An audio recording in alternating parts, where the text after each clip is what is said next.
Legenda Timnas Indonesia Feryl Raymond Hatu menilai seleksi Timnas Indonesia U17 tak efektif. Hal ini diungkapkan Feryl saat menyaksikan seleksi Timnas U17 di Stadion Gelora 10 November pada Sabtu. Lebih lanjut, Kapten Timnas Indonesia saat juara SEA Games 1991 ini menjelaskan bahwa sistem seleksi Timnas saat ini masih dilakukan secara tradisional.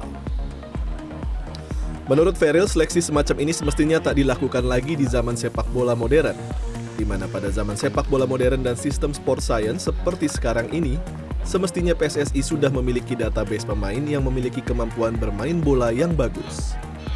Feryl berpendapat data-data pemain semestinya dikumpulkan dari sistem kompetisi kelompok umur yang digelar di tingkat daerah di Askot dan Asprof PSSI, sehingga tak perlu lagi menggelar seleksi ke daerah untuk mencari pemain.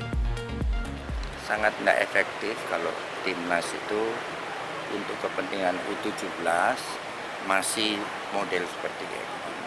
Satu, karena kita juga tidak punya kompetisi ya untuk yang U17 ini. Yang ada kan EPA, dan EPA itu bukan kompetisi, EPA itu turnamen. Indonesia ini terlalu luas untuk diseleksi model kayak begini. Apalagi kita punya cuma 4 bulan waktu. Asisten pelatih Timnas U17 Indrianto Nugroho dan talent scouting Budi Sudarsono yang memantau jalannya seleksi tak menampik bahwa sistem seleksi ini masih jauh dari ideal. Mereka juga sependapat bila keberadaan kompetisi kelompok umur bisa memudahkan pelatih-pelatih Timnas untuk mencari pemain yang handal. Dengan adanya kompetisi, tak hanya kemampuan mengolah si kulit bunda, tapi juga mental para pemain kian matang dan terbentuk. Ya sebenarnya itu benar banget. Yang kita butuhkan bagaimana mereka mengikuti kompetisi yang berjenjang tadi dibilang. Karena kompetisi berjenjang membuat mereka akan lebih punya mental, lebih punya motivasi, lebih punya greget. Itu yang memang yang kita cari untuk kompetisi.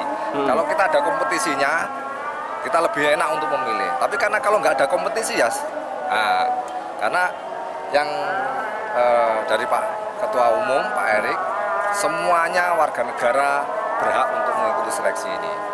Jadi kan gitu. Tapi nanti kepilih atau nggak kepilih kan urusan belakang. Tim pelatih Timnas melakukan tur ke 12 kota di seluruh Indonesia untuk menjaring pemain sepak bola. Di kota Surabaya, Jawa Timur, seleksi Timnas U17 diikuti oleh 120 pemain di lapangan ABC Gelora Bung Tomo. Dari jumlah tersebut akan dipilih sekitar 5 hingga 6 pemain untuk diseleksi kembali di Jakarta.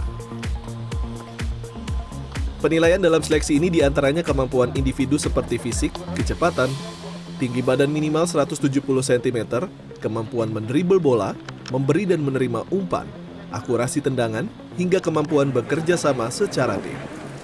Selain mencari bibit unggul, seleksi dilakukan untuk menghindari pemain sepak bola titipan, sehingga pemain yang terpilih benar-benar memiliki kemampuan yang terbaik untuk membela Indonesia di kancah Piala Dunia U17.